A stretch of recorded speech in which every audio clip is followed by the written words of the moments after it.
Olá, como vai? Boa noite. Polícia apreende jovem que invadiu residência e tentou estuprar idosa de 76 anos em Presidente Olegário. Trabalhador rural em Lagoa Formosa é atingido por lâmina de trator, é socorrido, mas morre no hospital. Briga de vizinhos termina na delegacia. Um deles agrediu o outro com um golpe de facão. Moradores atingidos pelo desastre com o rompimento de barragem em Mariana fazem nova manifestação. A previsão do tempo para o final de semana de carnaval e as dicas para evitar a ressaca nesses dias de folia. E mais. Justiça determina novo prazo para que moradores que continuam nas casas do Jardim Esperança deixem os locais. O uso de celulares em sala de aula prejudica ou pode ser uma importante ferramenta pedagógica. A gente te conta os detalhes a partir de agora.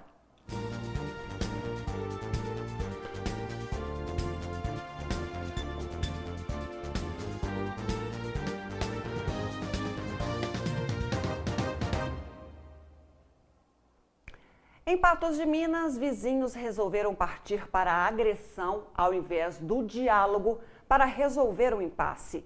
Um deles chegou a ser golpeado com um facão. Os dois têm passagens pela polícia. A confusão aconteceu na rua Clóvis José de Souza, no bairro Novo Horizonte, em Patos de Minas.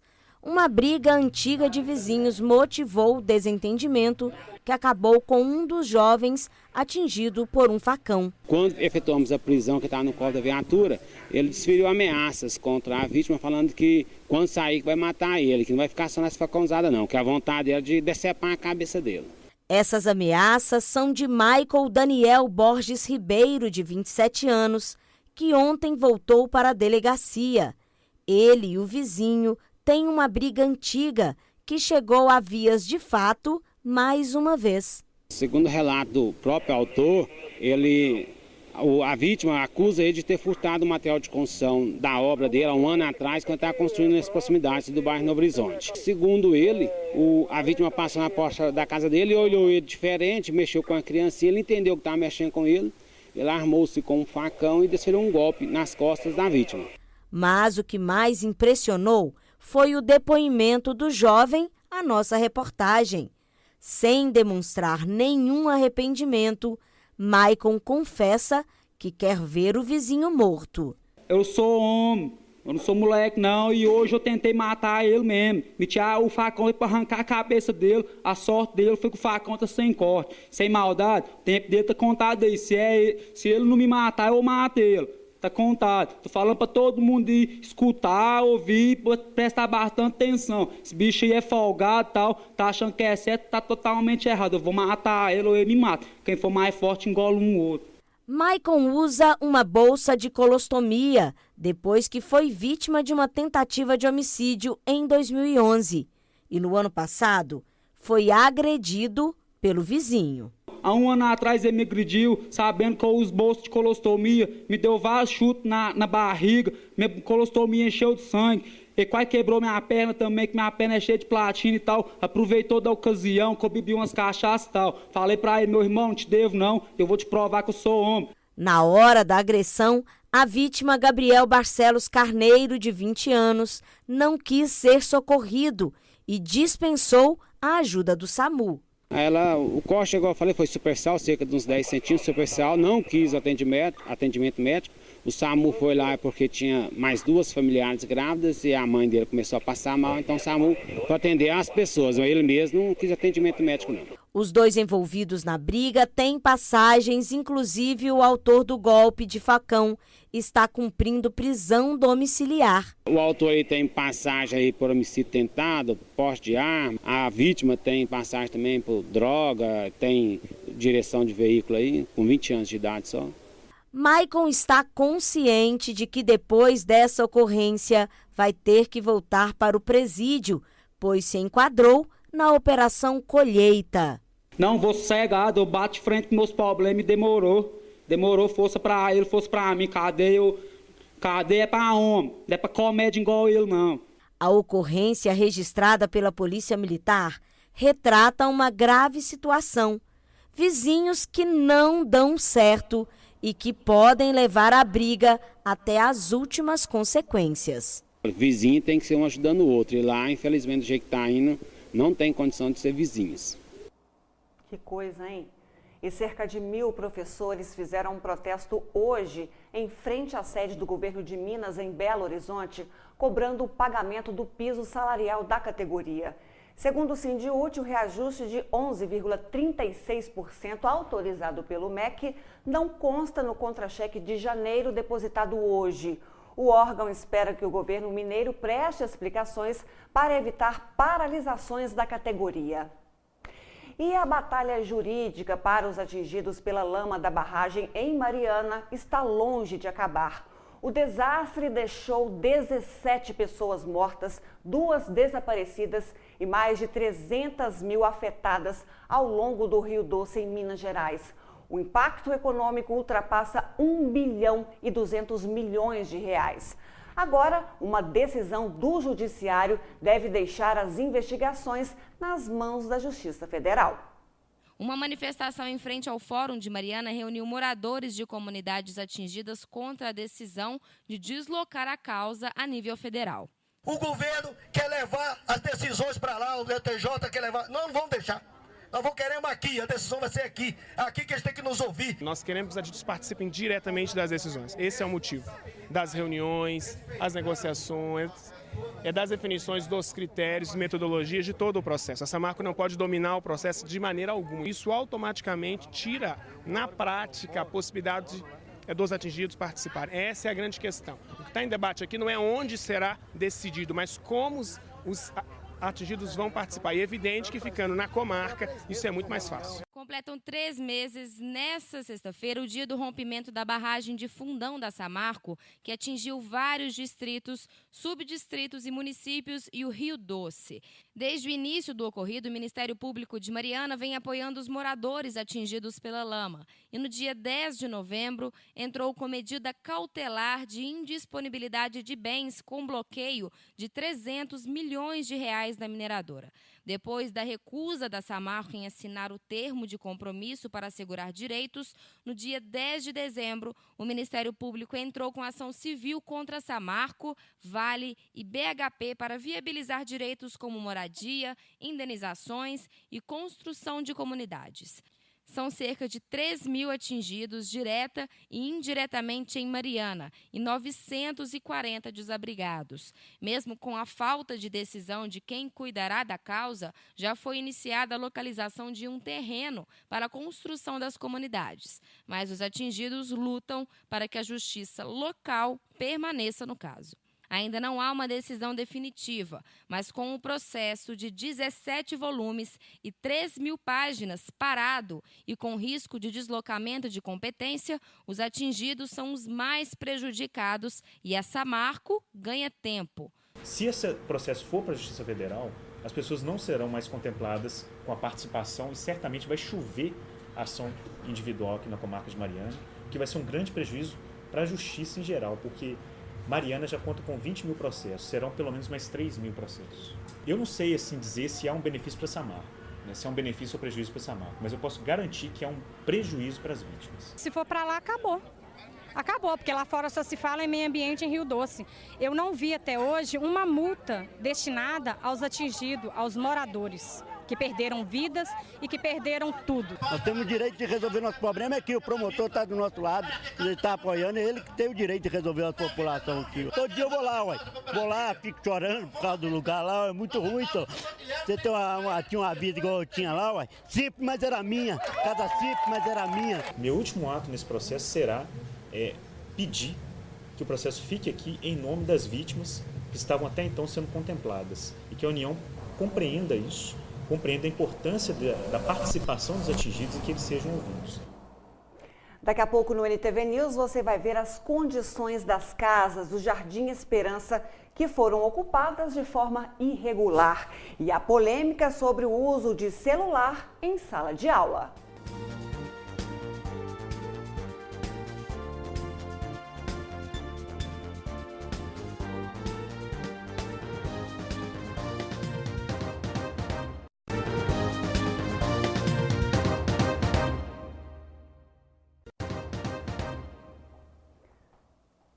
Alguns moradores ainda não deixaram as casas invadidas no Jardim Esperança e a Justiça determinou um novo prazo para que deixem o local.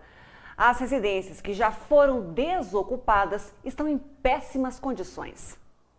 Foram 3.900.000 destinados para a construção das 100 casas populares no Jardim Esperança. É um repasse no Ministério das Cidades e o objetivo ali é assentar as pessoas que estão em área de risco do Rio Paranaíba. É um programa então de urbanização de assentamentos precários. Então são 100 casas, um repasse do governo com a contrapartida do município. As moradias começaram a ser invadidas no dia 11 de julho de 2015. A maioria das pessoas que estavam no local saíram do acampamento na EPAMIG, que teve suas terras devolvidas ao Estado no dia 15 do mesmo mês. No dia 12 de julho do ano passado, moradores do bairro também invadiram lotes da prefeitura que ficam próximo às casas populares. Em setembro, foi determinado um prazo de 30 dias para a desocupação das casas. Na época, os moradores disseram que não houve nenhuma depredação no local. Se quiser entrar em qualquer uma dessas casas, pode entrar, pode filmar e ver que não tem nada destruído. Porque aqui nós somos famílias de bem. Ninguém é bandido, todo mundo é trabalhador, você entendeu? Ninguém está aqui querendo nada de ninguém. E outra, fala, mas vocês tinham que ter as inscrições das casas. A gente não estava atrás de casa. Como se diz, tiraram a gente da EPAMIG, a gente estava atrás de terra e jogaram a gente dentro dessas casas para fazer isso com a gente. Passado mais esse prazo, algumas famílias ainda insistiram em ficar nas casas inacabadas. Agora eles têm mais um prazo de 30 dias para desocupá-las. Essa data foi estipulada pela Justiça. A notificação foi recebida pelos sem-tetos nessa semana com tristeza, pois eles ainda tinham esperança de conseguirem uma casa para morarem. Para essa jovem que está grávida de gêmeos, a situação não está nada fácil. Muita gente saiu daqui, quem não precisava mesmo saiu, e quem continuou permanecendo aqui é os que precisa. E a gente está aqui, já tem 8 meses que a gente está aqui, a gente precisa mesmo. E a gente não abandonou da primeira vez que eles mandaram a gente sair, porque a gente não tinha lugar da gente ir. Até mesmo ele estava desempregado, ele arranjou serviço agora que ele está empregado, entendeu? E agora para a gente está sendo mais fácil, mas depois que eles falou que vão tirar a gente daqui, a gente não sabe o que a gente vai fazer mais. Mas após a saída da maioria dos moradores, o que ficou foi o rastro de destruição. E o contraste é visível nas ruas do bairro. As casas ainda ocupadas estão bem cuidadas. Na casa da gestante Milena, o local está bem preservado. O marido dela cercou todo o lote com portas que encontrou abandonadas. Ele assentou pisos no quarto dos bebês, jogou brita no quintal e fez até horta. Estou zelando como se sonhando se fosse meu, apesar de não ser, mas quem sabe aí Deus está iluminando nossa vida e nossa família, ajudando nós aí. Capinei, cerquei com essas tábuas, com as coisas que eu achei jogado fora aqui, limpei, sentei os pisos, plantei minha horta. Organizei da melhor forma que coube pra mim. Tá faltando só a casinha pra ficar mais tranquilo, né? Falar que nós pode continuar morando aí. E após a determinação da Justiça, nossa equipe voltou ao local acompanhada por um engenheiro para mostrar como está a estrutura das casas.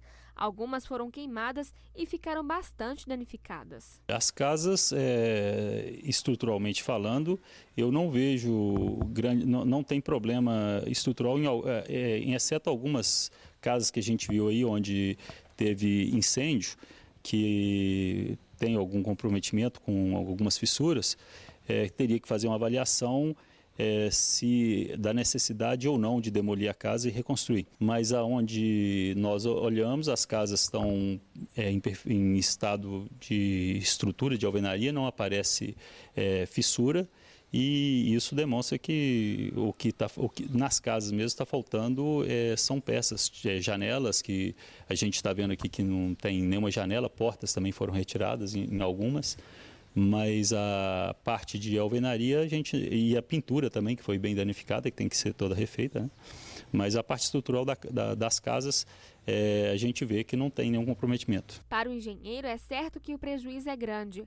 Agora, uma avaliação deverá ser feita com bastante critério para definir o que pode ser feito para recuperar o serviço.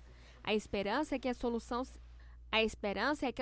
para o impasse seja tomada o mais breve possível. Eu diria que o prejuízo mesmo é da população, né? Nós temos, essas casas são destinadas à população que moram em locais de risco e de preservação permanente, e nós temos 275 famílias cadastradas para esse programa, e nós estamos falando aqui de 100 casas, ou seja, ainda tem um déficit para resolver o problema dessas pessoas. E isso, nós já poderíamos estar colocando essas pessoas aqui, e nós estamos ainda reconstruir tudo isso aí. Torço para que tenha um acordo entre o município e a construtora para que isso aqui se resolva o mais rápido possível. Com o sucesso do WhatsApp, os donos do aplicativo agora liberaram a lotação máxima dos grupos de 100 para 256 pessoas. 1 bilhão de usuários já utilizam essa ferramenta de comunicação. Outra novidade anunciada neste ano foi o fim da taxa anual de $1. E uma nova determinação do Ministério Público em Patrocínio, reforçando a proibição do uso de celulares em sala de aula, levantou a discussão sobre o assunto. Como é uma lei, as escolas seguem a norma, mas há quem defenda que, dependendo da situação, o uso do aparelho, mesmo em sala, pode ser importante. As novas tecnologias trouxeram diversos desafios para os educadores e o principal deles é certamente a forma de lidar com o quase inevitável uso de aparelhos celulares em sala de aula. Em muitos lugares do Brasil e do mundo já vigora a proibição do uso dos aparelhos. Em Minas Gerais, tem lei que proíbe o uso de celulares dentro de sala de aula desde o ano de 2002. Em Patrocínio, o Ministério Público fez uma recomendação para reforçar a proibição de celulares dentro da sala de aula.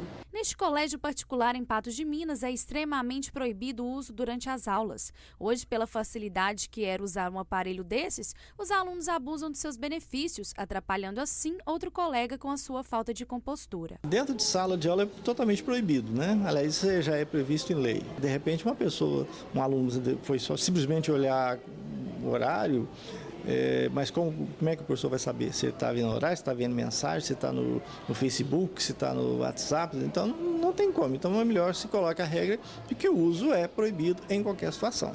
A discussão é polêmica. Para essas duas alunas do ensino médio, celular em sala de aula é prejudicial. Com o uso deles, os alunos podem perder detalhes importantes naqueles meros segundos em que olham para os aparelhos. Geralmente eu guardo dentro da mochila para não ficar tendo contato, desligo para não ficar chegando mensagem e não distrair meu empenho na sala. Olha, sempre quando eu entro dentro da sala de aula eu desligo e guardo na minha mochila porque eu acho que não é correto, né? De acordo com o diretor deste colégio, os alunos cumprem as normas, pois as penalidades são rígidas. O aluno que é pego com o celular, independente do motivo, ele é punido. Porque, obviamente, o professor não tem como ter controle de saber o que é que o aluno está fazendo com esse telefone, né? Sendo assim, durante as aulas, lugar de celular dentro da bolsa, desligado, sem tocar. No entanto, nesta Universidade de Patos de Minas, os educadores acreditam que os aparelhos são ferramentas pedagógicas. É preciso reconhecer o celular como parte da vida do aluno e não pode haver um abismo entre a vida e a instituição. Nós entendemos que o celular é uma tecnologia que veio, não tem como fugir dela, e o que nós temos que fazer é tirar proveito dessa tecnologia dentro do contexto pedagógico, do contexto de ensino-aprendizagem. Então, o Unipam possui o Wi-Fi liberado para os seus alunos e professores. O uso do celular ele é permitido desde que ele contribua para a aprendizagem do aluno. O importante é orientar aos alunos os momentos de utilizar o instrumento e também a hora de parar. Evidentemente, os professores orientam os alunos para que não haja abuso e para que o uso do celular não interfira no processo de ensino e de aprendizagem. Para o diretor de graduação, há vantagens do uso do aparelho em sala de aula.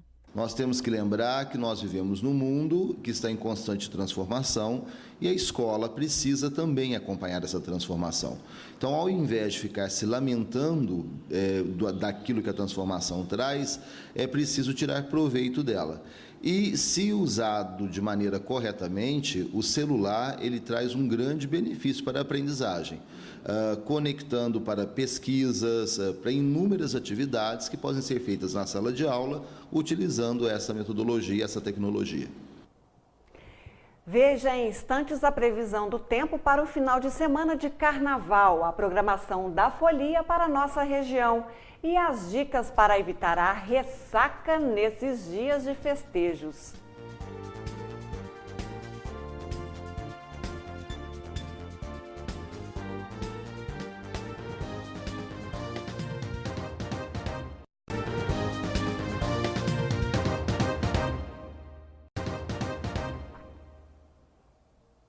Começou hoje o 18º Encontro de Folias de Reis na Casa da Amizade de Lagamar. Os festejos terminam no domingo com 16 apresentações de folias. Toda a renda será para o abrigo Antônia Duarte. No carnaval, muitos foliões acabam exagerando na bebida e se alimentam mal. Ainda tem o calor que contribui para a desidratação. Então, o melhor mesmo é prevenir e seguir as recomendações. O carnaval no Brasil é quase uma maratona. Curtir os blocos de rua, correr atrás do trio elétrico ou desfilar nas escolas de samba. A verdade é que sobra pouco ou nenhum tempo para os foliões se preocuparem com a alimentação. Muitas vezes eles acabam fazendo apenas uma refeição por dia, optando por comidas em barracas de rua ou até desabando na cama, sem comer ao final do dia. O problema é que esse descuido pode gerar um grande desgaste físico e baixar a imunidade, debilitando o organismo. Para não perder o pique e estar com a saúde em dia, é preciso seguir algumas orientações. A dica que eu dou, a principal, é não esquecer de alimentar, não esquecer de uma alimentação saudável, porque as pessoas às vezes nessa época estão mais eufóricas, estão mais ligadas à bebida e tudo, não esquecer da alimentação. Comer de 3 em 3 horas, tentar comer alimentos mais ricos em água, tipo frutas, sucos, hidratar bastante. Para quem está de dieta, o profissional faz um alerta. O consumo de carboidratos é essencial nesta época, já que eles são a fonte primária de energia para o corpo.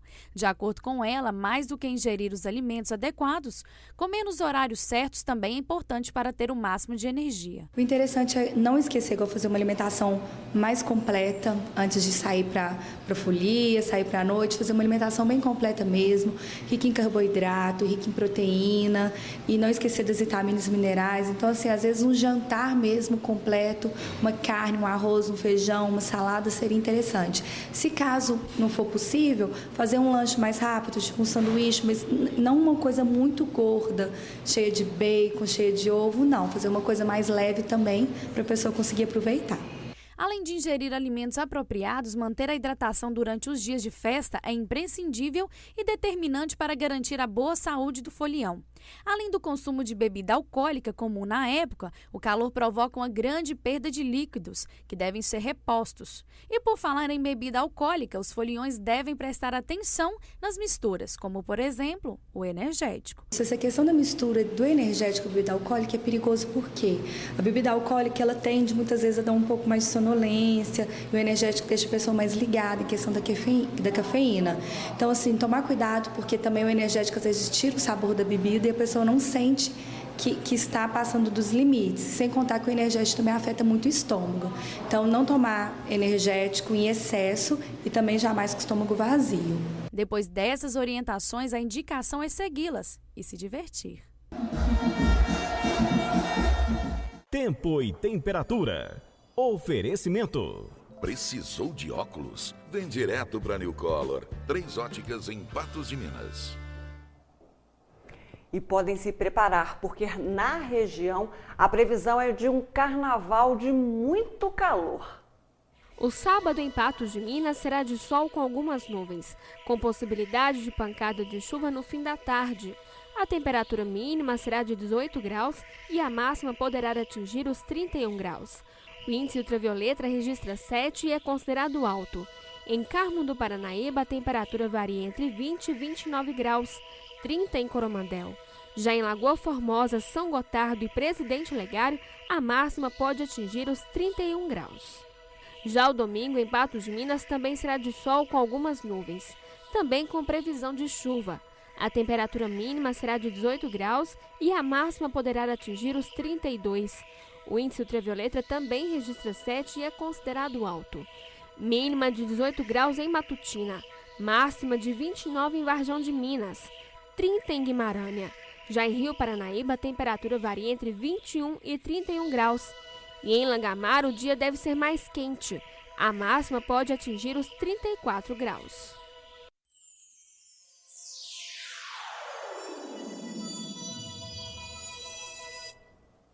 E você vai ver agora a programação do Carnaval em Patos de Minas e região. Em Patos de Minas, a Prefeitura não organizou carnaval de rua e também não haverá carnaval nos clubes tradicionais, mas haverá animação com o bloco Sapoeira. A programação começa hoje com concentração na Praça Antônio Dias a partir das 20 horas e termina às 23. No sábado, a concentração será a partir das 15 horas no bar-restaurante Armazém e o término na Praça Antônio Dias das 18h30 às 22 horas. A concentração no domingo começa a partir das 15 horas na lanchonete café.com e o término será na Praça Antônio Dias, também das 18h30 às 22 horas. A programação de segunda-feira será a mesma de domingo e a da terça-feira a mesma de sábado. Em Rio Paranaíba, o evento é organizado pelo Bloco Os Piniqueiros, com previsão para começar todos os dias a partir das 20 horas no Parque de Exposições. A festa começa no sábado com o grupo Sempre Bom e DJ. No domingo tem Bartucada e DJ. Na segunda-feira, a programação é com Tiago Brava e DJ. E na terça tem Banda Paquá e também DJ. Em Coromandel, o evento é organizado pela Prefeitura, com previsão para começar todos os dias a partir das 20 horas na Praça Abel Ferreira. A festa começa hoje com Júlio Ferraz Elétrico. Sábado tem Baião Tropical. No domingo, a festa será animada pela Liga da Justiça. Na segunda-feira, tem Cá Entre Nós. E na terça-feira, a programação se encerra com DJ. Em Presidente Olegário, a folia irá acontecer no Parque de Exposições das 21 horas à meia-noite. E a partir daí, a festa começa no Paiolão e vai até às 3 horas da madrugada. Sábado tem DJ Nanda. No domingo, DJ NDC. E a festa termina na segunda-feira com o DJ William Carvalho. Em Lagoa Formosa, o carnaval irá acontecer no Clube da Cidade. Em Patos de Minas, tem ainda o Rebanhão, que começa hoje e vai até domingo na sede da Renovação Carismática, que fica na rua José Gomes Ferreira, no bairro Ipanema. Ainda hoje você vai ver que trabalhador rural em Lagoa Formosa é atingido por lâmina de trator socorrido, mas morre no hospital.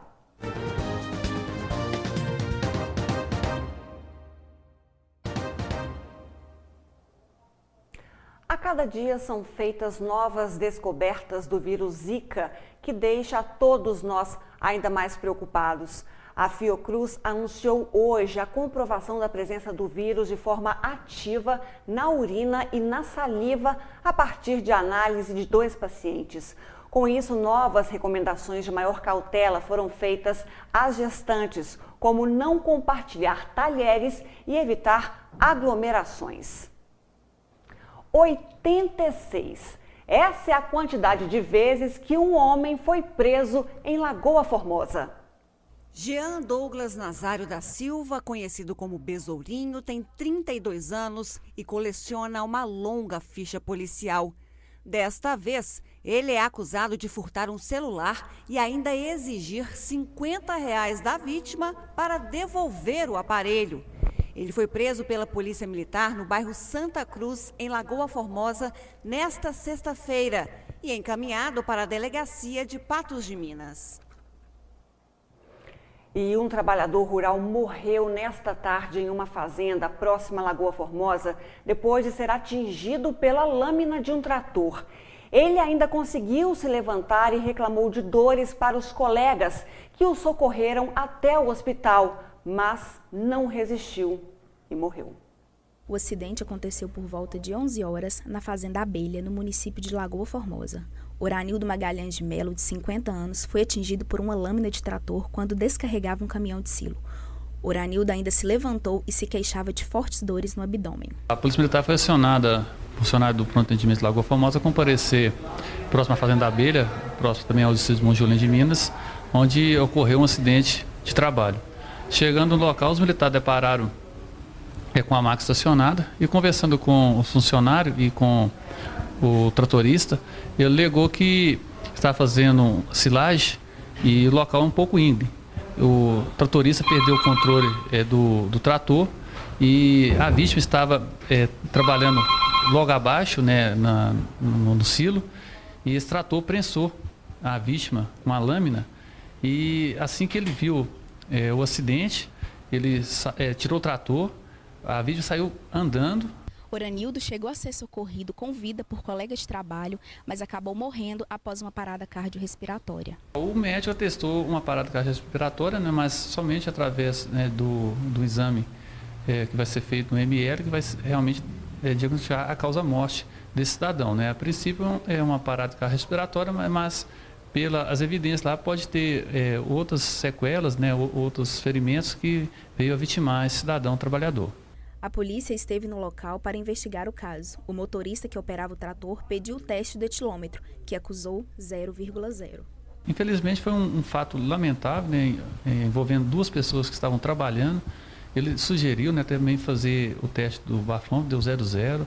Né, garantir também, né, a responsabilidade dessa pessoa que realmente estava no seu local de trabalho. Ainda hoje você vai ver que carro que também era ocupado por um bebê é alvejado no Jardim Esperança.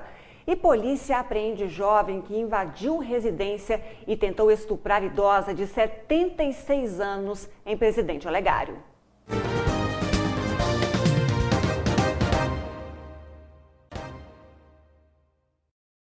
Futebol. Pela segunda rodada do Mineiro, a URT enfrenta o Vila Nova neste sábado, às 17 horas, no Zama Maciel. O meia Leomir Soares e o volante Rodrigo Porcebon já foram liberados pela Federação Mineira de Futebol e relacionados para a partida. Outra novidade na equipe que entra em campo é o atacante Mário Lucas. Os ingressos continuam sendo vendidos no Mangueirão a R$ 20 inteira e R$ 10 a meia, mais 1 quilo de alimento não perecível. Na hora, a inteira será R$ 40 e a meia R$ 20. O motorista de um carro de passeio perdeu o controle da direção e bateu em um poste de iluminação pública na Avenida JK. O acidente foi no início da tarde desta sexta-feira e o condutor teve que ser levado para o hospital. E este não foi o único acidente registrado na via. A poucos metros dali, um veículo de passeio bateu em um ônibus. O carro, que seguia pela pista lateral em direção à saída de Patos de Minas, subiu meio-fio e, após bater no poste de iluminação pública, ainda foi parar no alambrado de uma concessionária de caminhões. O Fiat Uno teve a frente e a lateral bastante danificados. Paulo Roberto, que ficou caído no gramado do lado do veículo, foi socorrido por uma unidade do Corpo de Bombeiros com suspeita de fratura na perna e um ferimento na cabeça. A Polícia Militar foi acionada para registrar a ocorrência. O motorista disse que teria se assustado com uma carreta que transitava pelo local e acabou perdendo o controle da direção. Toda a documentação estava regular e o veículo foi liberado. A Polícia Militar voltou a registrar disparos de arma de fogo na região do Alto da Colina nesta sexta-feira. Um veículo chegou a ser atingido. Uma arma de fogo também foi apreendida. A repórter Simone Marques tem as informações. Simone. A Polícia Militar registrou hoje 2 ocorrências de destaque, entre elas um tiroteio que aconteceu no bairro Jardim Esperança. Ao meu lado, o Tenente Duarte, ele que vai comentar para a gente como que se deram esses fatos aí da ocorrência. Boa noite. Boa noite. Primeiro, uma viatura da Polícia Militar efetuava patrulhamento pelo bairro Jardim Esperança, quando os militares ouviram alguns disparos de arma de fogo. Eles se dirigiram para o local, a rua Carinhanha, e depararam lá com um veículo Vectra que se deslocava em alta velocidade. O veículo foi abordado. A princípio, se imaginou que seriam inclusive os autores dos disparos, mas o veículo era conduzido por Iago, um indivíduo que tem aí várias passagens também pela polícia, conhecido pela Polícia Militar, e ele relatou que havia sido vítima de alguns disparos de arma. Ao fazer uma averiguação do veículo, nós constatamos que o veículo estava com 2 perfurações de bala na parte traseira do veículo. Iago, ele alega que ele não sabe quem efetuou os disparos e também não sabe de onde vieram os tiros. Ele estava passando pela rua quando ouviu os disparos e viu o carro dele foi atingido? Sim, ele estava passando pela rua, ouviu os disparos, segundo ele imaginou que seria em direção ao seu veículo e acelerou, foi quando ele encontrou com a viatura da Polícia Militar. Agora, dentro desse carro, 4 ocupantes, inclusive uma criança aí de alguns meses. Sim, as informações que ele estava acompanhado com outras 3 pessoas, né? Havia uma criança aí de menos de 1 ano no veículo, graças a Deus ninguém foi alvejado, não teve vítimas de ferimento. E a partir desse momento a Polícia Militar concentrou várias viaturas naquelas imediações, no intuito aí de colher informações para saber sobre a autoria. Não só no... Por exemplo, o Iago Júnior Oliveira da Silva, de 20 anos, ele tem várias passagens.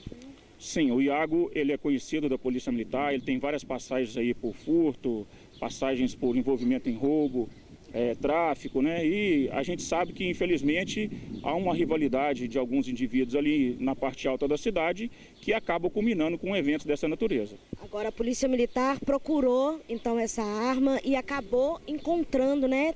Fazendo apreensão de uma arma hoje à tarde. Sim, a partir desse momento, com as informações desses disparos lá no bairro Jardim Esperança, né? Nós concentramos várias equipes lá na parte alta, não apenas no Esperança, como nos bairros adjacentes.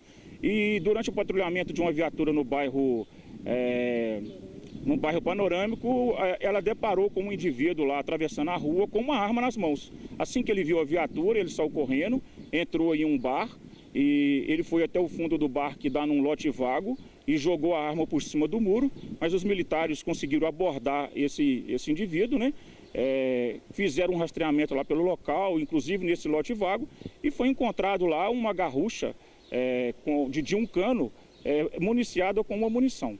Essa arma foi apreendida, esse indivíduo foi preso e conduzido para a delegacia de polícia. Trata-se do Everton Valdene Nunes, de 28 anos. Essa garrucha foi encontrada na rua Alceu Pereira Cardoso, no bairro Jardim Panorâmico. Isso mostra aí a ação policial que surtiu efeito. Sim, nós não conseguimos informações até o presente momento dos autores do disparo lá do bairro Jardim Esperança, mas em decorrência desse fato acabamos apreendendo uma outra arma, né, num bairro próximo.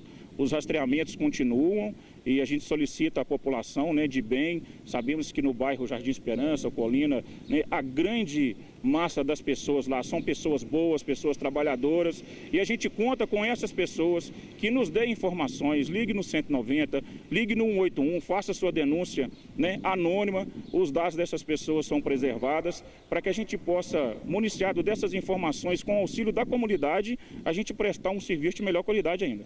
Ok, então muito obrigada, viu, Tenente Duarte. Simone Marques para o NTV News. A apreensão de um adolescente de 17 anos na manhã desta sexta-feira em Presidente Olegário teve grande repercussão na região. O garoto confessou ter invadido a casa de uma idosa para manter relações sexuais com a mulher de 76 anos. O fato só não se consumou porque a aposentada conseguiu se trancar em um quarto. O Ministério Público determinou a internação do adolescente. O adolescente de 17 anos não apresentou nenhuma reação ao ser preso pela Polícia Militar. Após ser reconhecido pela vítima, ele foi conduzido para a delegacia da Polícia Civil e acabou confessando. Ele confirmou a versão de que realmente ele adentrou na casa da idosa a fim de manter relação sexual com ela. Mesmo ele fez questão de frisar, e a gente na hora do interrogatório fez essa pergunta para ele, se ele manteria relação sexual com ela, independente do consentimento dela ou não. Ele falou que ele entrou para manter relação sexual com a idosa, independente se ela queresse ou não. O adolescente confirmou que foi até a casa da idosa com a intenção de manter relações sexuais com ela. No depoimento à Polícia Civil, o adolescente informou que entrou por uma janela que estava destrancada e seguiu pela casa escura até o quarto dela. De acordo com o delegado Vinícius Wolff, o adolescente conhecia a rotina da idosa e sabia que ela estaria sozinha em casa. Ele chegou a tirar a roupa dela e ele tirou a dele e tentou manter essa conjunção carnal, essa relação sexual com ela, só que não conseguiu consumá-la de fato. E no momento que tentou arrastá-la para um banheiro da residência a fim de continuar essa relação sexual, esse abuso sexual, ela conseguiu se desvencilhar dele e correu para um dos quartos, onde ela se trancou e acionou a polícia militar.